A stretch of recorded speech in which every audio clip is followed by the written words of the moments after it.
अभी तक नया साल क्रिप्टो वालों के लिए बड़ा अच्छा रहा है। मार्केट में हरा रंग जो है वो लौट आया एंड काफ़ी वक्त के बाद थोड़ा पंप हमें देखने को मिला है। बल्कि थोड़ा नहीं, काफ़ी पंप आ गया यार। पिछले एक महीने में बिटकॉइन 25% के करीब बढ़ा है एंड एक्सपर्ट्स बिलीव कि आगे भी हमें जो ट्रेंड है जो इस वक्त चल रहा है वो देखने को मिल सकता है, बट लॉन्ग रन में। इवन दो क्रिप्टो इन्वेस्टर्स के पोर्टफोलियोज जो है वो अभी भी डाउन है, उनमें कट लगा हुआ है बहुत ज़्यादा, बट कुछ ग्रीन सिग्नल्स तो हमें यहाँ पर मिल ही रहे हैं। एंड आज आपसे बात इन्हीं पर करूंगा, जानेंगे कि बिटकॉइन में जो बाहर आई है क्या ये आगे कंटिन्यू करेगी 2023 में। क्रिप्टो मार्केट से एक्सपर्ट्स क्या एक्सपेक्ट कर रहे हैं एंड आगे बिटकॉइन कहां तक जा सकता है। साथ ही बजट में क्रिप्टो को लेकर क्या हो सकता है, गवर्नमेंट की क्या प्लानिंग है, क्या कुछ अच्छी खबर बजट में भी आ सकती है, वो भी जान रहे हैं। एंड इस पर बात करने के लिए मेरे साथ आज है क्रिप्टो एक्सचेंज बिटटेक के country head Aman Jot. Hi Aman, welcome to uncut.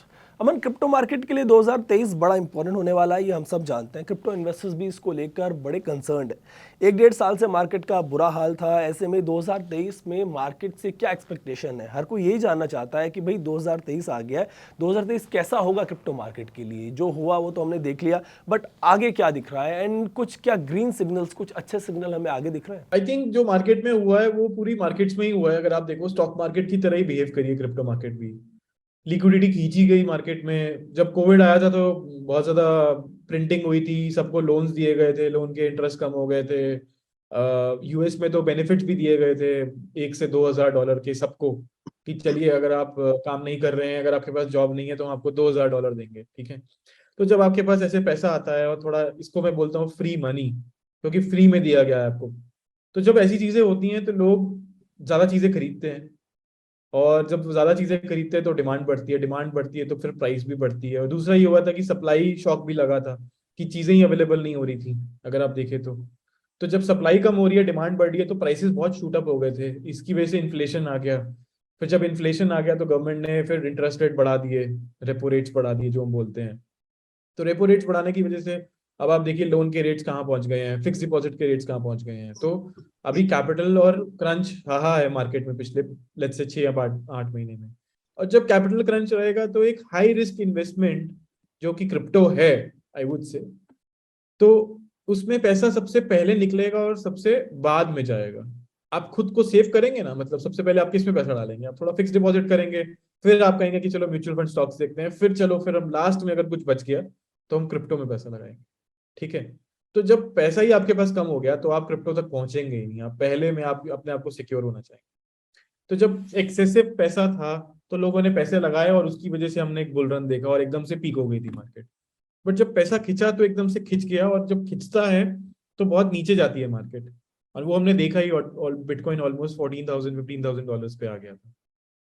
अभी 2021 पे चल रहा है, थोड़ा सा पंप आया है उसमें 10-15% का।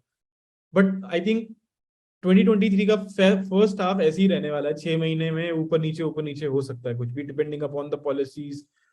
वॉर में क्या हो रहा है, बहुत सारी चीजें हैं, मतलब क्या हो रहा है। बट 2023 के सेकेंड हाफ में शायद मार्केट्स ग्रीन हो जाएंगी और आगे बढ़ेंगी। उसका रीजन ये कि I think the recession will be mostly over, खत्म हो जाएगा उस टाइम तक, ठीक है, और मार्केट्स पॉजिटिव होनी शुरू हो जाएंगी। तो ये तो मार्केट का साइकिल है, पंप एंड डंप बोले या कुछ भी बोले हम इसके अंदर। ऊपर जाती है और नीचे आती है। जब ये चीजें होती हैं तो बहुत सारी कंपनीज बैंकरप्ट हो जाती हैं, जो कि सस्टेनेबल नहीं होती हैं। जो अनसस्टेनेबल कंपनीज होंगी वो बैंकरप्ट हो जाएंगी, जो कि हुआ भी। तो अब मुझे लगता है कि जो नेक्स्ट रन आएगा, जो मार्केट आएगी, वो धीरे धीरे चढ़ेगी, बहुत तेजी से नहीं चढ़ेगी। बट काफी लंबा वो रन होगा, जो मैं एक्सपेक्ट कर रहा हूँ सेकेंड हाफ ऑफ 2023।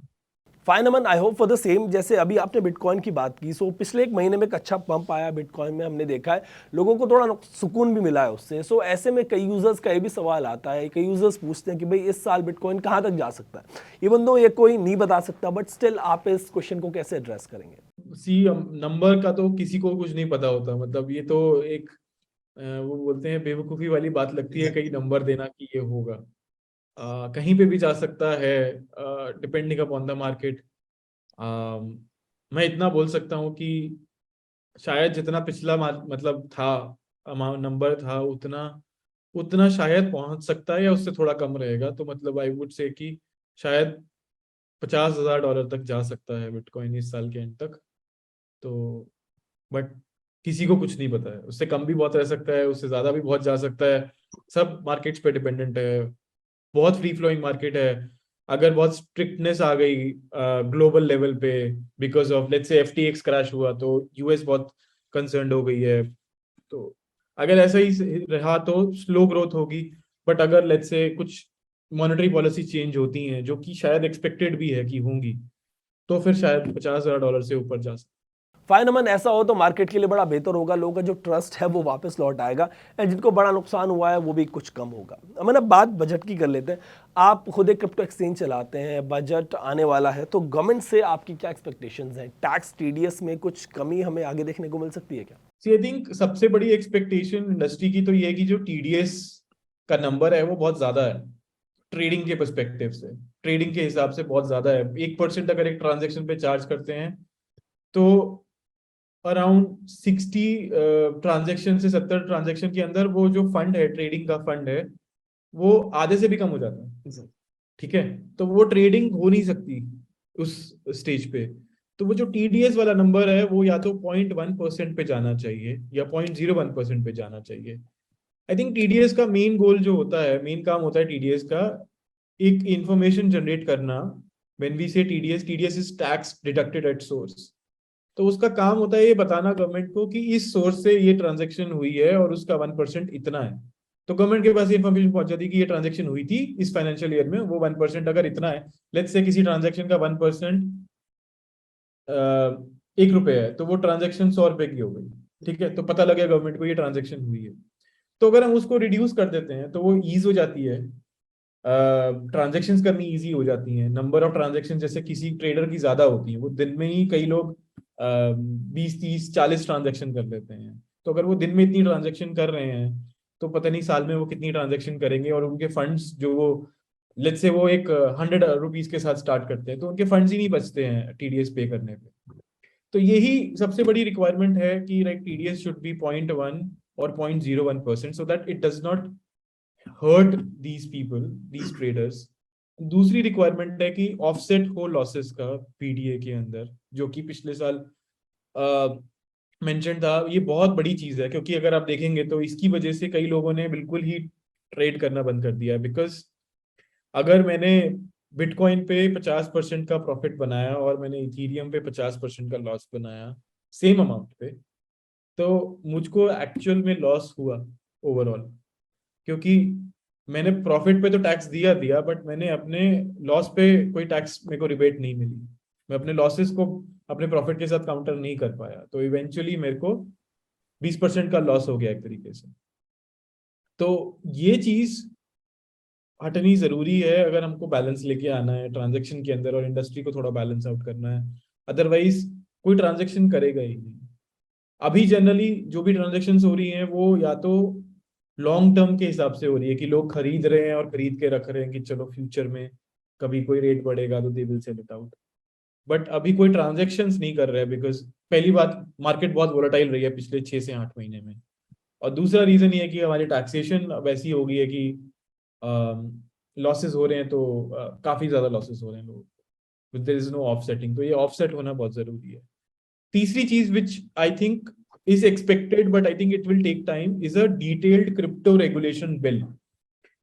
हमने टैक्सेशन तो ले आए हैं, हमने रेगुलेट नहीं किया है अभी भी। मतलब रेगुलेशन का मतलब होता है कि हम कई चीजों को ऑथराइजेशन देते हैं।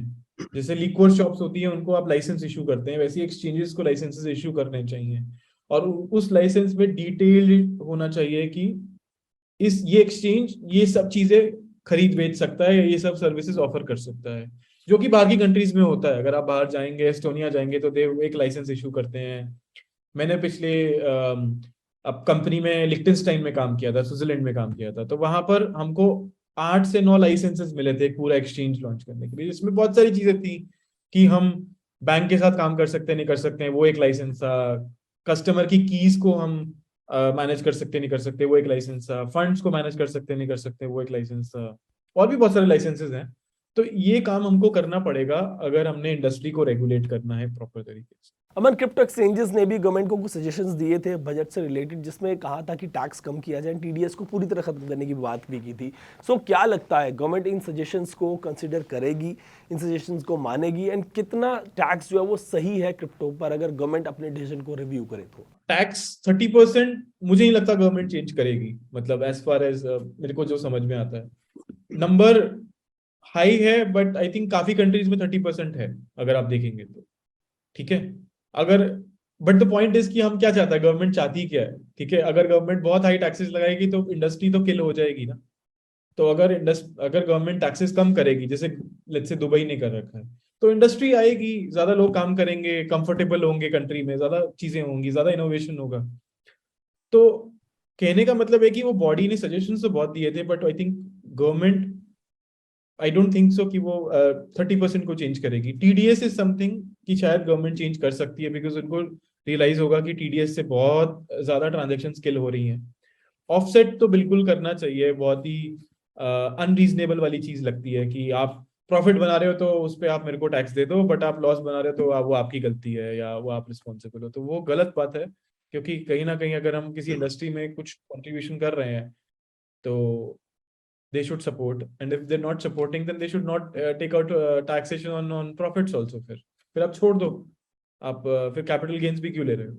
राइट अमन, गवर्नमेंट को कुछ पॉजिटिव स्टेप्स यहाँ पर लेने पड़ेंगे, इंडस्ट्री को भी कॉन्फिडेंस में लेना होगा एंड इसको प्रॉपरली रेगुलेट करना होगा to get the most out of crypto and वेब3 इन द नियर फ्यूचर। आप हमारे साथ जुड़े इसके लिए शुक्रिया। अगले वीडियो में आपसे बात करेंगे क्रिप्टो पर आ रहे आरबीआई के स्टेटमेंट्स पर, लगातार स्टेटमेंट्स आ रहे हैं उन पर बात करेंगे एंड जानेंगे कि गवर्नमेंट क्रिप्टो को लेकर आगे क्या प्लान कर रही है। तब तक के लिए टेक केयर।